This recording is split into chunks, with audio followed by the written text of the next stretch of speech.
Sa pagsimula ng ating kwento, isang demon nag-iniisip na si Jiang Chol Kim isang student graduate. At kaya napabugtong hininga ang ating bida at nasabing nalipat siya sa katawan ng Demon King na si Credo sa paboritong niyang laro. Kung saan alam niyang ano mangyayari dito. Dahil sa laro ang hero na Paladin of Blood ay natutulog pa kaya hindi niya pang kailangan problemin, pero ang problema ay di na siya natapos sa pag-iisip may isang dumating. Dahil tinawag itong ating bida. Eto si Zep Hero level 515, tatawagin na lang natin siyang Zep Hero. Kaya sinabi ni Zep Hero na handa na po ang ating hukbo. Kaya lumipat tayo sa hukbo ng ating bida kung saan mayroong iba't ibang uri ng halimaw. At makikita natin ang mga general at may isang nilalang na nakatawa na si Blood Asurath level 534. Kaya tatawagan na lang natin siyang Asurath at sinabing tapusin na natin ang mga tao na naghihimasok ngayong araw.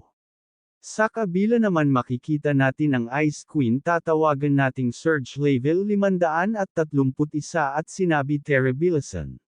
Nan ating umalis at sa kabila naman ang Duke Misboard na si Hartok level 555 na may seryosong muka. At sa kabila naman ay ang Black Rock Tyrant na si Bohal na ang level 530. Kaya nagsigawan ang mga demon, kaya napasigaw na lang din ang Demon Lord na si Kregos. Makinig kayo mga alagad ko. Habang makikita natin sa baba ang apat na generals. Ako si Kregos ang pinuno ng lahat ng demon. Tatapusin na natin ang digmaan na ito anumang mangyari. Kaya napasigaw na lang ulit ang Demon Lord na si Kregos mula ngayon. Magpo-focus muna tayo sa pagtatanin. Kaya laking dismaya ng apat na general. Napasigaw na lang ang mga ito sa galit na hindi yan totoo. Kaya napasigaw na lang ang Demon Lord na si Kregos na natatakot ba kayo? Kaya na-stun na lang ang apat na general. Kaya napaisip na lang si Kregos dahil pag nagsimula ang digmaan na ito. At pinakitang may isang nilalang na bumangon sa pagtulog nito. Ito ay si Kim Chiferlife na level 9,900 at 90 na may nakakatakot na mata. Ito ang nilalang na papatay sa akin na isip ni Kregos. Sa kabilang banda may pinapakitang isang student graduated ng agriculture ng Hanguk University na na-achieve ang pangarap na pagiging mayaman na magsasaka dahil sa galing niya. Madali lang sa kanya gawin ang lahat dahil isa siya sa top student. At lumipat tayo sa isang matandang nagsabi na napakatalino mo talaga Jiang Chol, pwede mo ba ako tulungan sa aking dissertation ko? At sa kabila naman may tumatawa na panit, kayang-kaya mo talagang hawakan ang project na ito habang tumatawa. At sa kabila naman may nagsabi na pumunta ka sa field Jiang Chol. At makikita natin ang ating bida na si Jiang Chol na pagod at nabulong na lang nito, ginawa na akong alipin ng lahat. Anong bang nangyayari sa buhay ko, saad pa nito? Bakit kailangan kong gawin lahat ng trabaho ng matatandang mga professor, saad nito? Kaya sumigaw ito na parang baliw, hindi pwede, mamamatay ako sa ganitong at napamura na lang itong si Jiang Chol. Ang level ko sa dopamine ay matatalo. Note, ang dopamine ay ang nagdadala ng signal para makakunikta sa utak. Kaya napabulong na lang si Jiang Chol. Ang akin pinagkukunan ng dopamine ay ang larong ito. Kaya napadampot na lang si Jiang Chol sa controller at sinabi nito mahirap ang magpa-level sa larong ito. Kaya napasabi na lang si Jiang Chol na maglalaro muna siya habang nagpapaantok. At nasaad sa kwento na siya ang unang nakapaglaro sa ng 19 years at nakatalo sa Demon Lord. Kaya nasabi na lang niya na sobrang lakas niya sa larong ito na walang gana. At naglaro siya at nagpatuloy ito hanggang sa lumakas. Siya na umabot sa puntong umabot siya sa level na 9,990. Kaya napasabi binalang si Jiang Chol na so max level na pala ako, ititigil ko na ba ang paglalaro dito, pero ilang taon din ang nailaan ko para marating ito. Kaya di nagtagal lumabas ang abiso na pwede ka na maglaro sa stage 20. Kaya hindi na nagdalawang isip si Jiang Chol na pindutin ang yes. Pero hindi nagtagal may liwanag na lumabas sa window ng computer ni Jiang Chol. Kaya napatanong na lang si Jiang Chol na ano nangyayari pero biglang hinigop nito ang kaluluwa ni Jiang Chol sa loob ng laro. Kaya napatanong na lang si Jiang Chol na ano bang nangyayari kaya napaisip na lang itong Jiang Chol, kalmahan mo ang matalino ako mahahandle ko ito. Kaya habang lumulutang si Jiang Chol sa ngayon kulay blue ako ibig sabihin isa akong kaluluwa na lang walang posibilidad na mamatay ako sa pagbagsak ko. Kaya tama iyon ang Tower of Life. Ibig sabihin nasa loob ako ng larong Paladins of Blood. Kaya nagulat si Jiang Chol na papunta siya sa libingan ng Paladins. Kaya tuwang-tuwa si Jiang Chol at nasabi na dyan ako kimchi for life na masasaniban ko ang katawan ng pinakamalakas na mandirigma sa buong laro habang tumatawa ng masama. Kaya di nagtagal nakarating din ang kaluluwa ni Jiang Chol kung saan nakalibing si Kimchi for life. Pero pagdilat nito nagtataka siya sa nakita niya kasi hindi siya nakasanib sa katawan ng mandirigma. Kaya bigla siya lumipad kung saan. Kaya nagsisigaw ito saan naman ako ay pupunta. Kaya di nagtagal may isang nilalang nakaupo na mukhang ito ang sesiniban niya kaya napasabi na lang si Jiang Chol na teka sandali hindi pwede. Kaya napunta tayo sa kasalukuyan kung saan hindi parent siya makapaniwala. Kaya napahawak na lang ang nilalang na nasapian ni Jiang Chol na napasabi ito hindi siya makapaniwala na dito siya napunta dahil alam niya na gaano kaina ito sa harap ng lakas ni Kimchi for life dahil naging mas mahina siya. Kaya lumipat tayo kung saan nag-isang naglalakad na napansin nito ang mga nag-uusap-usap sa loob ng pinto na malinaw na hamina na si Kratos kaya wala nang dapat katakutan. Kaya sinong gusto sumama sa akin na putulin ang kamay at ang ulo niya ipahiram nyo ang lakas nyo. Ang isa nagsaad pero si Kratos ang kasalukuyang Demon King. At saad pa nito paano kung hindi totoong nanghihina siya dalawang satin mamatay or malala pa lahat tayo. Kaya nagtanong si Circle kay Asurath na ayaw ko maging kalasag mo. Kaya napasabi si Asurath na ano ibig mong pahiwatig habang si Bahal naman walang buhay na sinabi na nagugutom na siya. Kaya napasabi na lang si Asurath na okay sige. Paano kung napatunayan ko na nanghihina na siya ng tuluyan ano gagawin niyo? Ano gagawin edi patayin siya habang mga nakangiti habang si Bahal walang pake na sinasabing nagugutom na siya. Kaya wala na lang masabi ang nasa likod ng pinto na nakarinig sa usapan nila. Kaya lumipat tayo sa palasyo ni Kratos na ang ating bida na tatawagan na lang nating Kratos may re-report ako my lord sa mga moral ng ating hukbo. Ang re-report ko yung sa mga demon na kumakain ng kapwa nila demon na umaalis sila sa teritoryo ng walang permiso at ang apat na general narinig kung nagbabalak sila na patayin kayo kung talagang nanghihina kayo. Kaya napaisip na lang si Kratos nang ang apat na general natin iniisip talagang humihina ako at nagbabalak pugutan ako ng ulo. At biglang napaisip si Kratos teka kung hindi ko na-possess ang katawan ni Kimchi for life. Sa lakas ko hindi maganda ang idea na lumusab sa mga tao at naputol ang iniisip ni Kratos. Nung magsalita ang tagapaglingkod nito ito ang video sa mula sa libingan ng mga paladin mula kay General Ogma. Kung saan gising na si Kimchi for life kung saan may isang demon ito na inaatake na sumisigaw. Kaya pinagpapawisan na lang si Kratos sa kanyang pinagkakaupuan. Kaya napaisip na lang si Kratos habang pinagpapawisan at nasabing paano ko haharapin ang mga lunatic hindi ko pwedeng harapin ang taong yan sa ngayon mas mabuti sigurong manatili muna ako dito.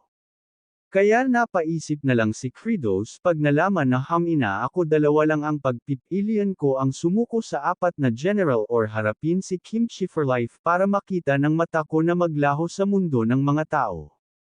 Kaya biglang napaiyak na lang si Kratos bakit kasi ako napunta sa mundong ito.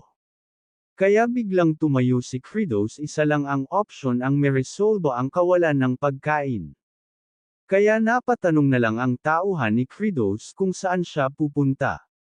Kaya sumagot si Kratos na unga pala pasensya na pwede mo ba pakita sa akin ang ilan natin lupain.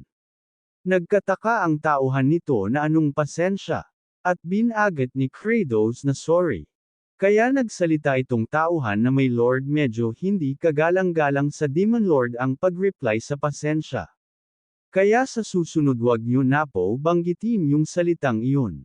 Kaya napaisip na lang si Kratos na tinatama ba ako ng lalaking ta. Kaya naisip ni Kratos na ito si Zep-Hero ang humahawak sa mga problema ng kaharian at ang makakalaban mo bago ang Demon Lord. Isa sa mga popular na character sa game. Na ang character na loyal sa Demon Lord. Kaya napasabi na lang itong si Zep-Hero na hindi ko talaga mahulaan ang iniisip nyo may Lord pasensya na hindi ko pa kasi nakitang natalo kayo kaya napangiwal na lang si Kratos. Magtatanim kayo sa Demon Land meron ba kayong utak ng goldfish? Kaya napasigaw na lang sa galit si Kratos seryoso ka ba ako ang Demon King tigilan mo na yan. Kaya lumipat tayo kung saan nag-uusap si Zep-Hero at Kratos kung saan nasaad ng mga ito walang pang nagtakang mag-farm sa mga nagdaang Demon King. At nasaad naman ni Zep-Hero alam mo naman sigurong kung bakit dahil walang nabubuhay na pananim sa lugar na ito alam mo naman siguro iyon. Kaya sumagot si Kratos na alam ko ang tungkol sa bagay na iyon dahil ito ang tinatawag na lupain ng mga patay. Pero ililigtas ko ang lupain na ito kaya naisip ni Kratos na kahit magkasakit pa ako sa pagtatanim kailangan ko makasurvive. Kaya biglang dumukat si Kratos ng lupa habang nagtatala si Zep-Hero sa ginagawa nito. At biglang niyang kinain ang lupa. Kaya agad sinulat ni Zep-Hero na ang Demon Lord umaakto ng kakaiba nagsimulang kumain ng dumi kaya napasigaw na lang si Kratos anong sinusulat mo dyan wag mong isulat yan. Kaya napasabi na lang si Zep-Hero na ito ang trabaho ko ang itala lahat ng ginagawang trabaho ng Demon King kaya dapat lahat ng memories ng Demon King ay maaitala ko. Kaya nasabi na lang si Kratos na ang lupang ito wala man lang nutrients wala man lang ito ng nitrogen at iba pa. At ipakita sa atin ang nitrogen ay nakakatulong kung saan para lumago ang halaman. Dahil ang nitrogen ay nakakatulong sa kapaligiran maayos ang atmosphere dahil nakakatulong ito para mag-bonds ang chemical reaction. Dahil sa ang chemical engineer ay nakabuo ng nitrogen fixation dahil doon lumalago ng mabilis ang mga pananim pero sa ngayon impossible yun gawin dito dahil sa agricultural tools.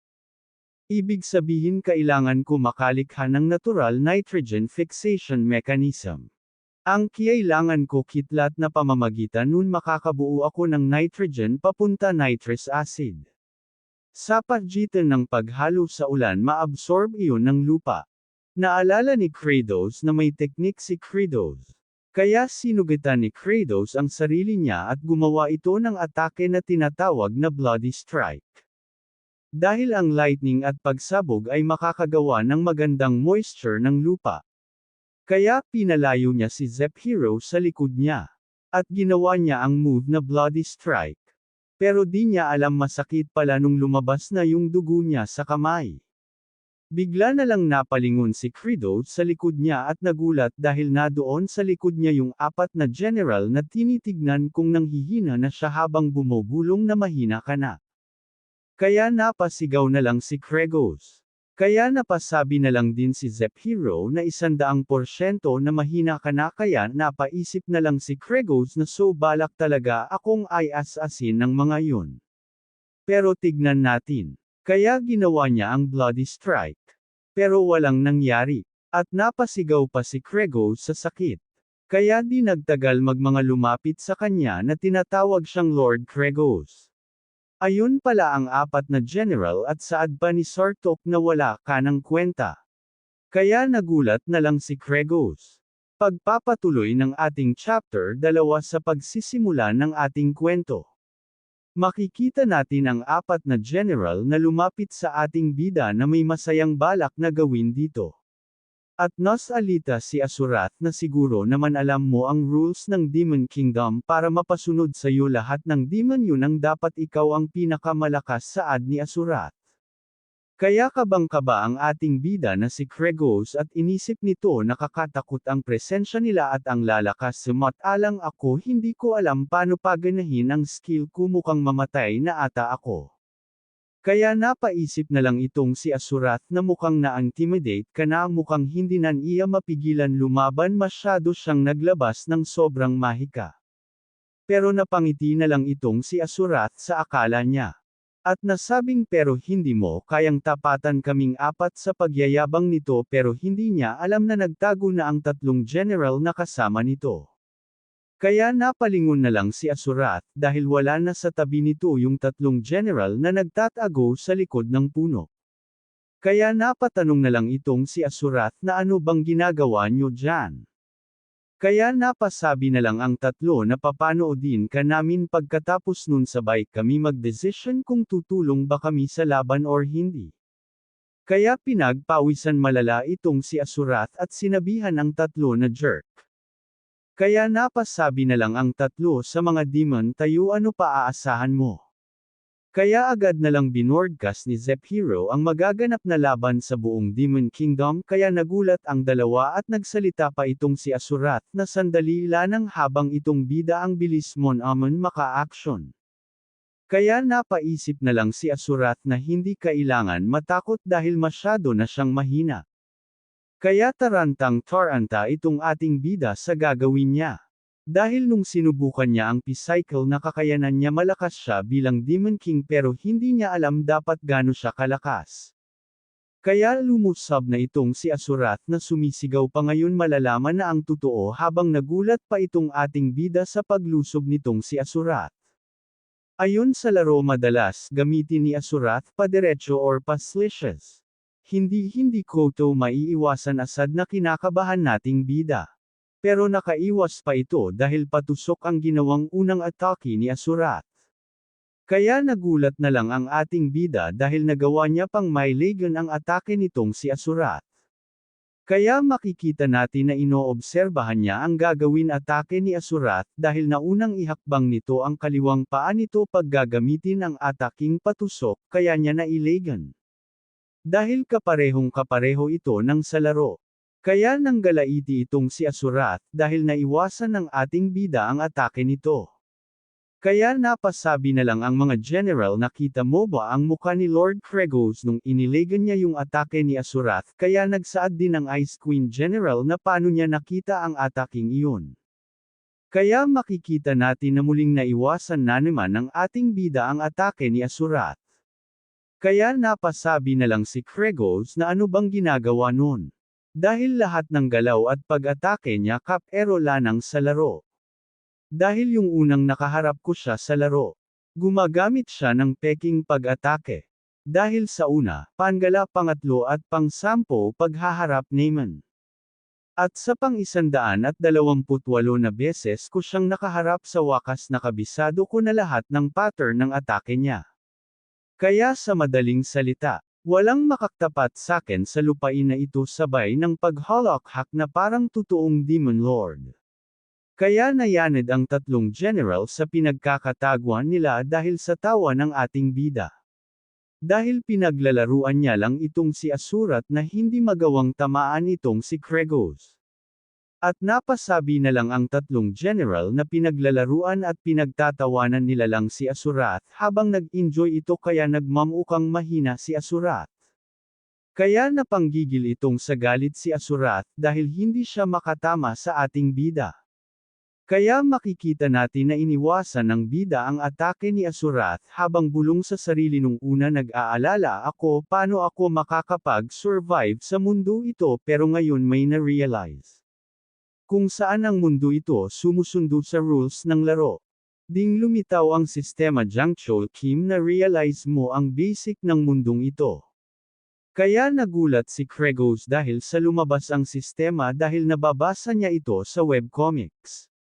Ding dahil nagagagawa mong iwasan lahat ng atake ng itong kalaban na may mataas na concentration.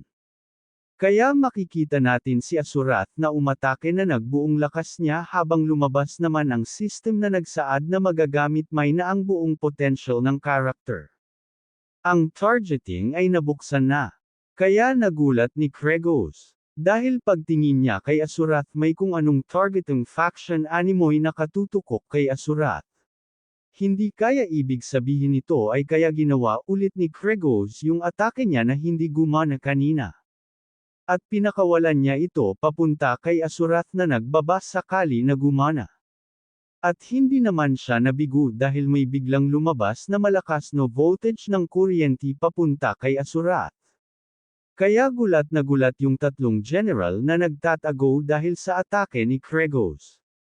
Kaya nagbanhi ang mga demon dahil si Kregos ang nanalo. Kaya makikita natin si Kregos nakatayo na naglilisik ang mata habang si Asurath na animoy tostedu habang nakaluhod ito. Kaya napaubo na lang itong si Asurath dahil sa lakas ng atake ni Kregos sa kanya. Kaya nagulat si Kregos na buhay pa si Asurath dahil sa game ang ataking iyon ay dapat pang one-hit delete, kaya napasabi na lang sa isip si Kregos na hindi ko siya dapat bagyan ng oras na makarecover. Kaya inatake niya ulit ito ng paulit-ulit. Kaya nanggatag sa takot ang tatlong generals sa takot dahil sa nakita nila sa dahil isip nila hindi ni Kregos pinapatay si Asurath dahil pinapapahirapan niya ito. Kaya na si Kregos dahil hindi parent si Asurath na mamatay. Kaya tumunog ang sistema ding dahil sa pagtanggal mo ng damit ni Asurath na unlock mo ang bagong system kaya napasabi na lang si Kregos na kung ano-ano sinasabi mo sistema ginawa mo pa akong manyak kaya na-unlock na ang inventory system. Ito ay ang mga armor at iba ba na pwede kong ilagay. Kaya napatingin na lang itong si Kregos kay Asurath kailangan ko siyang gapyusan dahil sobrang nako nang hihiya dahil mabilis lanang itong si Asurath makaka-recover. Kaya nagulat si Asurath kasi hindi pa nawawala ng skill niyang targeting faction. At dahil hindi pa nawawala magagamit niya pa ang kanyang Bloody Strike kay Asurath. Kaya napaisip ng idea si Kregos para magawa ng nitrogen, habang tumatawa isa talaga akong genius sa adpa nito. Kaya napatingin na lang si Kregos sa tatlong general at sinabing kayong tatlo gusto nyo ba ako labanan pwede nyo kong subukan kaya nanggatag na lang itong tatlo sa takot. Pero tinawag naman ni Kregos ang isa sa 4 generals na si Circle kaya tumoga naman agad ito. Ay tayo mo itong si Asurath kaya napasabi na lang itong si Circle na itatali patas hindi kaya balak niyang ay pauya si Asurath. Kaya makikita natin na nakatali na si Asurath. At nagkakaroon na ito ng malay. At nagising nangga itong si Asurath at sumigaw agad ito na ako si Immortal Asurath ay fully recovered na hindi mo ako nagawalang mapatay sa iyong blood strike talagang hamina ka na sa pagkakataon na ito hihiway na kita. Pero natigil naman agad ito sa kakadigaw niya nang inatake ulit siya ng Bloody Strike ni Kregos. Dahil sa gantong pamamagitan makakalila tayo ng oxygen-nitrogen hanggang sa mag-transform sa nitrous acid. Kaya tinawag naman niya itong si Hartok na isa sa 4 na general inutusan niya ito na gumamit ng fog at panatilihin niya ito kaya napanong naman siya ng ano. Kaya agad itong pinagpawisan si Hartok dahil pagkatapos niya ito pahirapan sa mga kidlat si Asurath gagawa pa ito ng panibagong torture. Kaya wala siyang nagawa kung hindi sundin ang gusto ni Kregos. Kaya makikita natin na nababalot na si Asurath ng hamog. At sabay niya ito inatake ng Bloody Strike. Kaya makikita natin si Kregos kahit nasasaktan na inatake niya parent si Asurath ng Bloody Strike. Kaya nakatitig na lang itong si Zep-Hero. Kahit ang tatlong general wala din magawa kung hindi manood na lang at magulat. Dahil walang tigil niya itong inaatake ng Bloody Strike kaya kahit si Asurath nangamba na rin. Kaya tuwang-tuwa ito si Kregos dahil sa pamamagitan nito makakagawa siya ng maraming nitrogen dahil doon na excited na niya makukuhang 6 matapos nito. Kaya walang tigil parent si Kregos sa pag-atake kay Asurath habang tumatawa animoy baliw. Kaya nagpatuloy hanggang sa chinek niya ang lupa at naisip pa nitong si Kregos na perfecto na ito sa nitrogen ngayon kailangan naman ngayon ay improve ang instructor ng lupa. Dahil ang isang ilirang soil na walang kanan hindi napapasukan ng nitrogen. Ang malabot na lupa ay ang perfectong para sa pagtatanim. Kaya tumayo na lang itong si Kregos ng dahan-dahan at inisip ang magagawa lanang nun ay ang manure. Kaya inutusan niya agad ang tatlong general na manguha ng mga tae. Kaya nagulat ang tatlo sa utos ni Kregos sa kanila habang naliligo sa dugo ni Kregos. Pagkatapos gawing example si Asurath wala ni isang nagreklamo sa paghakot ng it kahit na nakakasuklam ang utos ni Kregos sa kanila.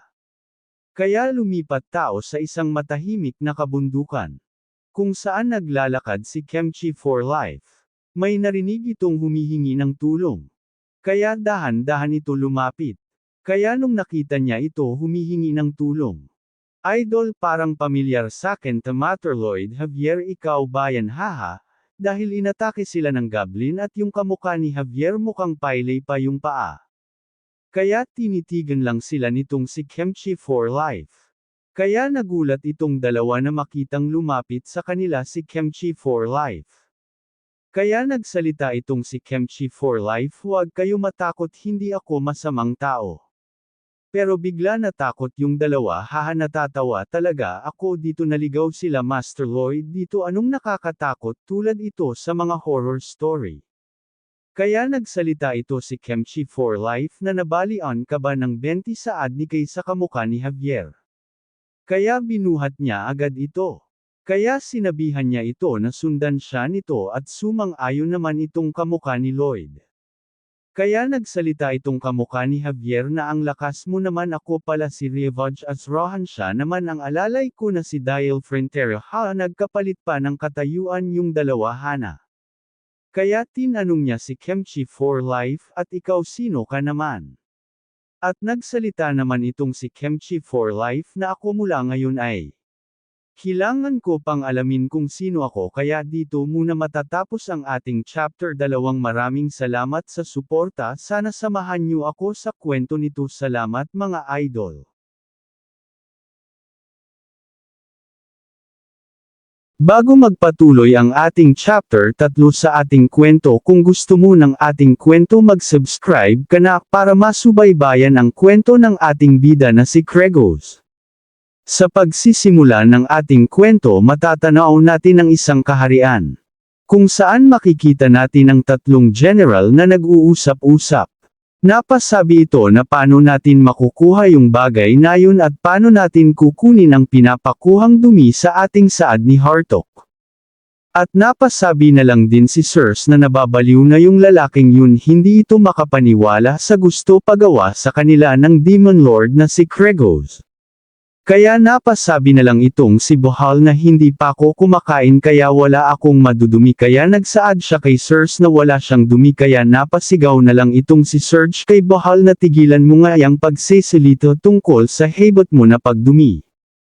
Kaya nagbigay na lang ng mukahi itong si Hartok na hindi kailangan magmula sa atin ang dumi kailangan lang natin kumuha ng low-level demon at pilitin sila na damumi para sa atin. Kaya makikita natin ang isang kabahayan na may nagmamakaawa na. Kung saan may mga sundalo at sa harap nila na isang low demon na dumudumi na nagmamaawa na wag siyang panuurin at nakikiusapan na sa labas na lang sila mag-ante haha sino bang makakadumi ng pinapanood kakawawang low demon. Kaya nagsalita naman ang isang sundalong demon na marami na nasabi ng ganyan pero wala peren lumabas na dumi bigla naman pumasok itong si Hartok at nasabi mukhang mahaba na ang usapan niyo ha. Kaya lumapit itong si Hartok at tinanong ang low-level demon na gaano ba kahirap ang palabasan yan ha kaya sumagot ang low-level demon na Lord Hartok wala papo kasi akong kinakain kaya wala man lanang lumalabas kahit anong pilot ko. Pero bigla na lang siyang sinakal ni Hartok. Pero nagsaad itong si Hartok bakit kailangan magpasalamat ka sakin dahil meron akong magandang idea na handa patayin ang low-level demon. Kaya inatake niya na ito kaya napasigaw na lang ang low-level demon. Pero baka pa tumama ang atake ni Hartok bigla ito pinigilan ni Habal. Kaya napatanong na lang itong si Hartok kay Habal na ano bang ginagawa mo. At sumagot naman si Hubble, pag winasak mo ang bituka niya wala na tayong maraming dumi na makukulikta, kailangan natin makakulikta ng marami. Kaya binitiwan ni Hartok ang hawak niyang demon at sinabi kay Hubble na mukhang nagmamukha kang matalino. Kaya nasaad si Hartok kay Hubble, ano kaya ay pakain kita sa kanila para makakain sila habang nagpapalabas ng aura nito. Kaya naging seryoso itong si Hubble. Kaya takot na takot itong low-level demon. Kaya naghanda silang dalawa na umatake. Pero bago sila magkap ang abot, bigla sila inatake ni Kregos at sinabing, kayong dalawa, ano bang ginawa nitong dalawa? Kaya makikita natin si Hubble at Hartok na tumba sa atake no Kregos at sinabing, kayong mga baliw na matatas na demon. Kaya makikita natin si Hubble at Hartok na kausap habang sa harap nila si Kregos at Zep-Hero at nagsaad si Kregos na ano bang pinipilit nyong kunin na dumi na walang nutrients, kailang ko ang dumi para mag-compost. Kaya napatanong na lang si Zep-Hero na compost, napasagot na lang si Kregos, oo kailangan ko yun para mapanatili ang nutrients sa lupa. Kaya pinapaliwanag sa atin na normally gumagamit ang abo mula sa puno at dahon shell sa itlog at pato. Pero pwede ko kunin ang abo at dahon sa mga 5 bahay ng mga low-level demon, ang problema na lang ang shell. Kaya bigla nakaroon ng idea si Kregos. Kaya tinawag niya agad si Zep-Hero at hiningi nito ang mapa ng kaharian, agad naman sumang-ayon itong si Zep-Hero. At kaya nilatag agad ni Kregos ang mapa. Kaya napasabi si Kregos na tulad ito ng mapa sa laro. Kaya napasabi na lang sila na wag ong sabihin na ang lugar na yan ay ayan ang pugad ng ibong sigol. Kaya meron kunting flashback kung saan sa laro na kailangan mo muna pumunta sa sigol para makaluha ng mga pagkain para sa teritoryo ng mga tao. Dahil sa mga mataas na bato na design ng lugar, perfecta para pag-itlugan. Kaya nagsaad si Zep-Hero na may Lord, hindi mo naman balak kumuha ng eggshell mula sa sigol, kaya napatingin na lang si Kregos, o nahulaan mo yun saad nito. Kilala ang lugar na yun bilang pag umakyat ka wala nang balikan ang mataas na cliffside ay masyado mahirap akyatin ang gilid ng pader nun, at kapag nahulog ka naman malakas na alon ang sasalubong sayo, saad pa nitong ni Zep-Hero. Kaya nagsaad na lang si Kregos na alam ko tungkol sa bagay na yun dahil ilan ng player ang sumobok sa lugar na yun. Pero paano kung ako ang aakyat, saad nitong ni Kregos. Kaya di kalaunan dumating na sila sa sigol kung saan may nagtataasang mga bato at malalakas na alon ng dagat. Kaya napaisip na lang yung tatlong general na ano kaya iniisip ng lalaking ta.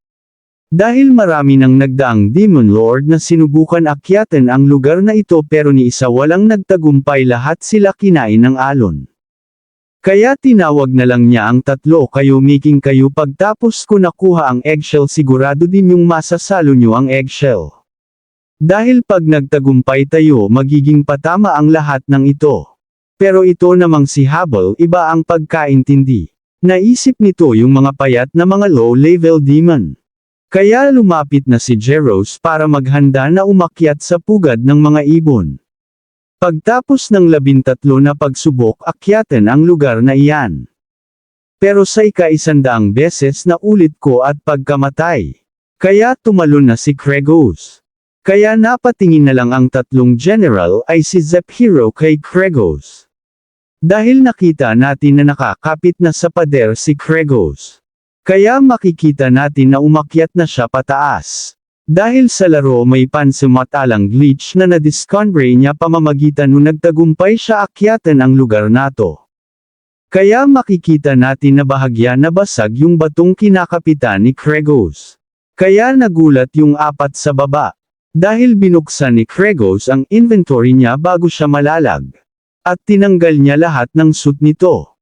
Kaya natulala na lang ang apat sa baba. Dahil nakaglitch na si Kregos pero labas ang puwet at likod ng ulo nito. Habang naiwan tulala pa rin ang apat. Dahil kung iikot ako. Kaya nagulat si Sirs at pinagpahinto si Kregos. Sabay equip ng kasuotan nito tada kaya parang poloka si Kregos. Kaya nawala na sa pagkagulat si Circe dahil may damit na si Kregos pagharap. Kaya inulit-ulit ni Kregos ang ginawa niya na pag-ikot sabay tanggal ng kagamitan niya. Kaya ginawa niya ito ng paulit-ulit, hanggang sa maakyat siya sa itaas. Kaya nagtagumpay nga na makaayat itong si Kregos. Dahil nung malaman niya na kapareho ng mundong sa laro ang inventory at mapa kaya nag-experiment siya kung gagana rin sa laro ang glitch na ito kaya nang sinubukan niya gumana ito. Kaya nagsalita si Bhaal, sabi ng Demon King, tutulungan niya makakain ang lahat kaya tutulungan ko siya, kaya inawat siya ni Zephiro sa balak nitong gawin. Pero hindi niya na nagawang awatin ito dahil tumakbo.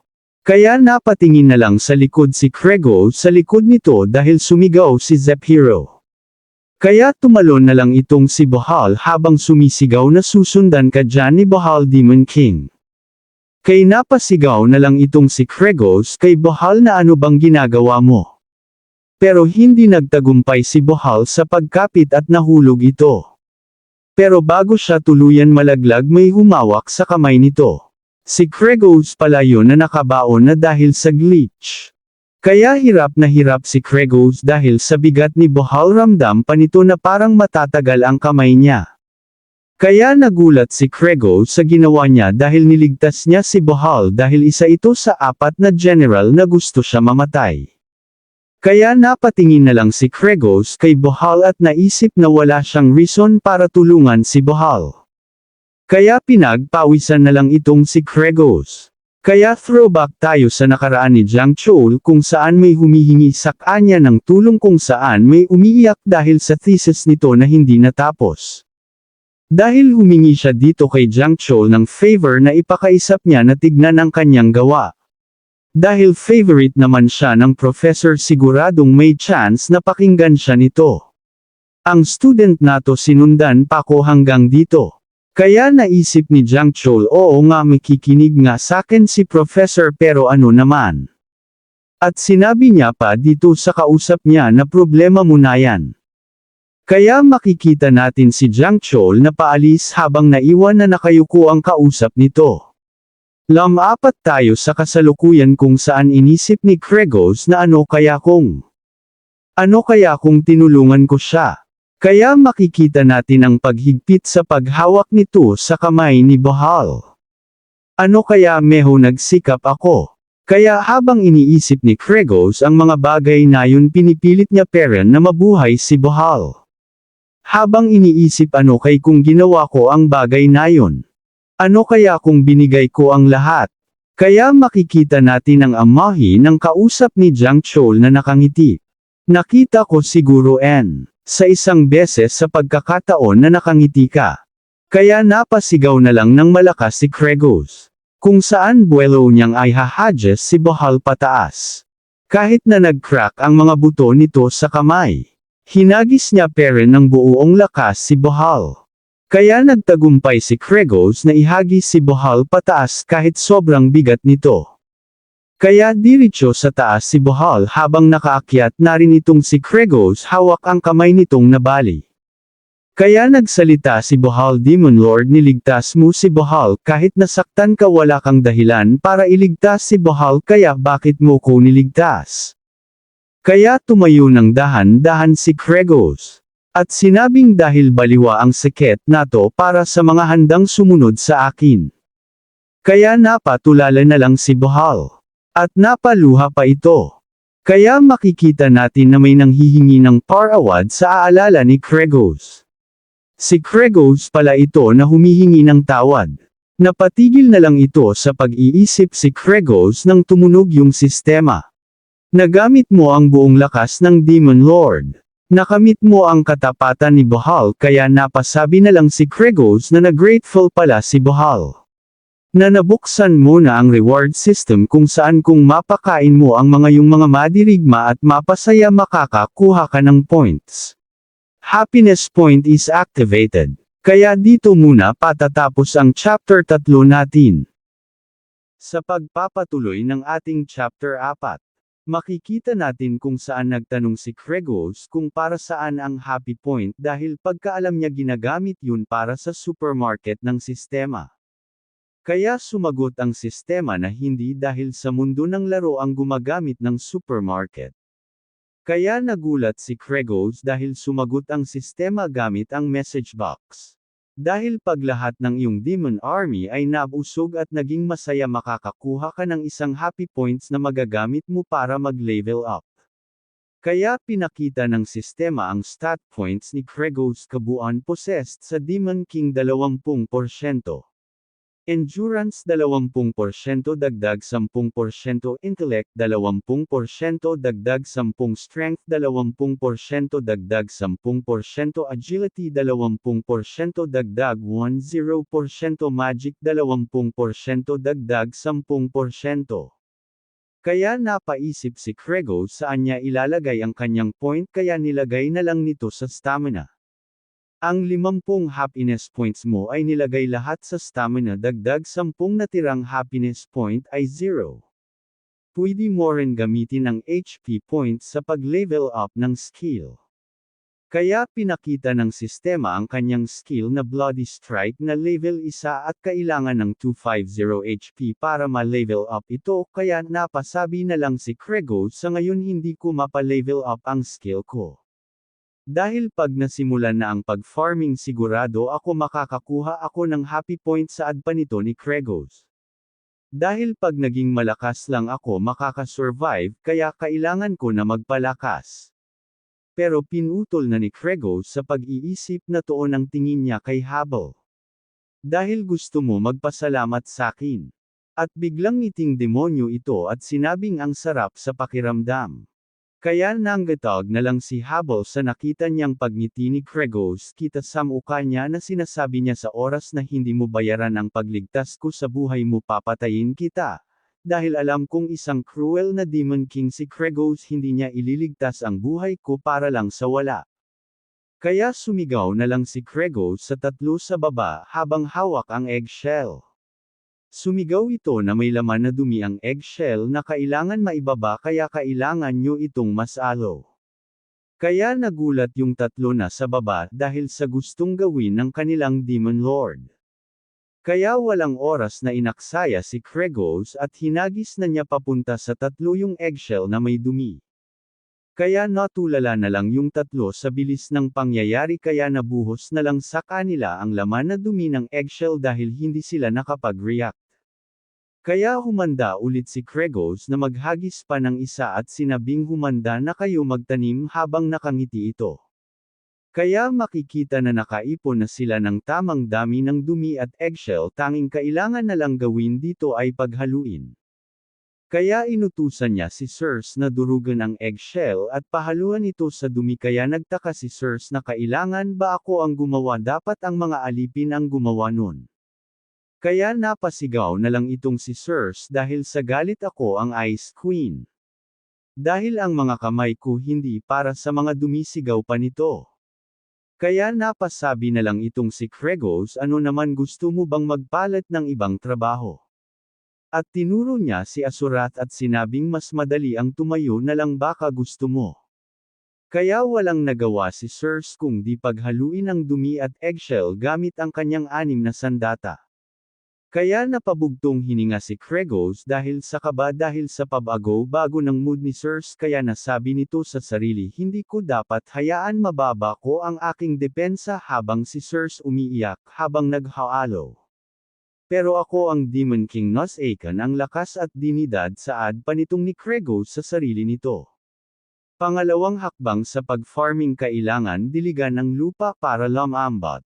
Kaya inutusan niya si Hartok na gamitin ang kanyang kakayahan sa paggawa ng hamog kaya napasabi na lang si Hartok pero may Lord baka kumalat ang amoy. Kaya tinuro niya na lang ulit si Asurat. Kaya walang nagawa si Hartok na sumunod sa takot matulad kay Asurat. Kaya nagsaad si Kregos na tignan kung malabot na ang lupa kaya tinginan ito ni Habal at nasabi na hindi pa ganun kalambot ang lupa tulad ng sinabi ng Demon King. Kaya tinakpan na lang ulit nila ang mga pataba. At nasabing kailangan ko ng i-compost ang lupa kaya kailangan ko ang tulong ng mga ilang demon. Meron lang ako medyo pananggangamba na maliit na bagay. Pero ako ang Demon King, exercise na rin ito sa authority ko bilang Demon Lord. Kaya lumipat tayo kung saan makikita ang isang kabahayan. Kung saan may isang magamang low-level demon. Kung saan tinawag nito ang kanyang ama at tumugon naman itong kanyang ama sa kanya. At nakiusap ang bata na kainin na siya nito. Kaya napasabi na lang ang kanyang ama na ano bang pinagsasabi mo, walang katuturan. At sinabi ng bata na miss na niya ang kanyang ina, kaya nagulat ang kanyang ama. At nalaala nito kung saan may nakaraan kung saan may isang high-level demon na balak kainin ang kanyang anak. Pero hamarang dito ang kanyang asawa. Kaya nagulat dito ang bata at napatingin na lang sa kanya ang kanyang ina. Kaya napasigaw na lang itong bata sa kanyang ina na walang nagawa dahil kinain na ng demon ang kanyang ina. Kaya napasabi na lang ang kanyang ama wala na siyang rason mabuhay kung pati ang kanyang anak mawawala. Kaya napasabi na lang ang kanyang ama na para mabuhay ang kanyang anak dapat. Pero hindi na niya natapos ang sinasabi nito nang may biglang dumating. Ito pala si Kregos at Zephiro at habol, kaya napasabi na lang ang low-level demon na Demon Lord. Kaya napasabi na lang si Kregos na may lakas pa ang isang iyan, kunin niyo siya. Kaya napasabi na lang ang low-level demon, paano ang akin anak, pag umalis ako dito baka kainin siya ng mga high-rank demon, kaya napaluhan na lang ang anak nito na walang magawa. Kaya napasigaw na lang ang bata sa kanyang ama at itong ama niya na sinasabi na manatiling nakahiga lang ito habang walang pake itong tatlo, at natanong ni Kregos na ilang demon na ang kanilang nakuha at sumagot naman itong si Zephiro na 20 na kailangan pa nila ng 30 demon. Kaya napatingin na lang itong si Kregos sa likod niya. Habang umiiyak ang bata, at naalala nito na walang habas niya pinatay ito sa laro. Kaya wala siya paking binaling ang ulo nito pabalik. Kaya nung nasa labas na sila, inutusan niya si Zephiro na bantayan ng mabuti ang ilegal na kumakain ng kapwa nila demon. Mula ngayon kailangan naggawin ng mga demon ang kanilang mga tungkulin. Bilang ako ang Demon King, kailangan ko gumawa ng mga hakbang para sa kararami, kaya bilang leader kailangan ko magsakripisyo. Kaya makikita natin ang maaraw na hapon. Kung saan ang mga low-level demon na nagtrabaho. Kaya napasabi itong isang demon, ano bang ginawa natin, akal ako ba magtatanim tayo, kaya napasad na lang itong isang demon na baka marinig ka dyan Dayeryuk ng Demon King, baka patayin kanya, ito pala kaya mula ngayon Dayeryuk na tatawag natin sa ama ng batang low-level demon. Kaya napasabi na lang itong si Dayeryuk na lahat tayo ay mamatay bago pa natin matapos ang pagtatanim, kaya para saan pa itong ginagawa natin. Pero dumating si Kregos at sinabing, gusto mo bang malaman kung ano ibig sabihin ng pagtatanim na may nakakatakot na tindig, kaya natakot itong si Dayeryuk. Kaya napasabi na lang itong si Dayeryuk na my lord, kaya pinasunod niya itong si Dayeryuk sa kanya. Dahil bago ang laban nila ni Asurath, may nakita siyang violet na bulaklak. Dahil ang bulaklak na yun ay ang bulaklak ng patatas. Kaya nakarating na sila kung saan ang bulaklak, at sinabi ni Kregos na ito ang tinutukoy ko. Ayan ang gusto kong itanim. Dahil inutusan na niya si Bohal at iba pa na maghanap at itanim ang mga yan. Pero my lord, hindi naman nakakain ang ugat nito, kung mag-experiment ka para kainin ito siguradong sasakit ang tiyan or mamatay. Ibig kong sabihin kailangan natong itanim dahil hindi magtatagal malalaman na ang resulta kung nakakain ba ito or hindi. Kaya humingi ng tawad si Dayeryuk dahil tinanong nito ang experiment. Kaya napasaad na lang si Kregos na maging tugon ngayon ang anak mo ay. At bigla nagbago ang tingin nito at sinabi sa mga oras na ito ay kinakain na niya ito. Kaya nagulantang si Dayeryuk. Kaya dali-dali itong tumakbo papunta sa kanyang anak. Kaya napasabi si Dayeryuk, masyado siyang bata at inosente, bakit siya pa ang napili ng Demon Lord, habang nakikiusap ito sa sarili na sana hindi niya kinain ng anak niya ang patatas. Kaya pagbukas nito ng pinto nakita niya si Zephiro at Bohal. Kaya nagulat ito dahil nandoon yung dalawa at tinawag siya ng kanyang anak. Naayos ang kalagayan habang kumain ng patatas. At sinabi ng kanyang anak na kumain siya pero okay lang siya at busog na rin siya. Kaya nangangatog sinabi ni Dayeryok at sinabing talagang bang ayos ka lang. At sinagot naman siya ng kanyang anak na ako lang siya dahil si Zephiro at Bohal ilan araw na siyang pinapakain at okay lang siya. Kaya biglang sumulpot sa likod ni Dayeryok si Kregos at sinabing ngayon naniniwala ka na pwedeng itanim ang patatas dahil sa kabilang lupain ng mga tao na gawa nilang tanggalin ang lason at nagawa nila itong kainin at itanim. At ang pangalan ng halaman na iyan ay ang patatas. At nagsalita naman ang anak ni Dayeryok at sinabing my lord hindi ko po alam na may pakeka sa mga katulad namin mga low-level demon kaya maraming salamat po. Kaya tumunog ang sistema na naging masaya ang iyong nasasakupan na maging masaya pamamagitan na masarap na pagkain nakuha ka ng unang HP points mo. Plus isang happy points kabuang HP points isa. Kaya napatingin na lang si Krego sa system. At napatingin sa kanya ang batang demon na masaya. Kaya tinitigan niya ito. Naalala niya ang itsura nito sa laro na malaking pinagkaiba ngayon. Ngayon na ako na ang Demon King. At bahagyang napangiti itong si Kregos. Na walang sinusunod na rules kailangan ko magseryoso sa bawat oras. Kaya ngumiti itong si Kregos na nakakatakot at sinabing batang tulad mo ang gusto ko kaya kumain ka lang para lumaki ka at magpalakas.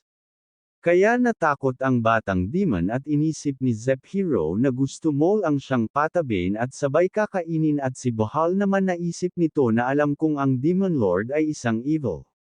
Kaya dito may kakaibang muka ang Demon Lord habang dito muna matatapos ang ating chapter 4.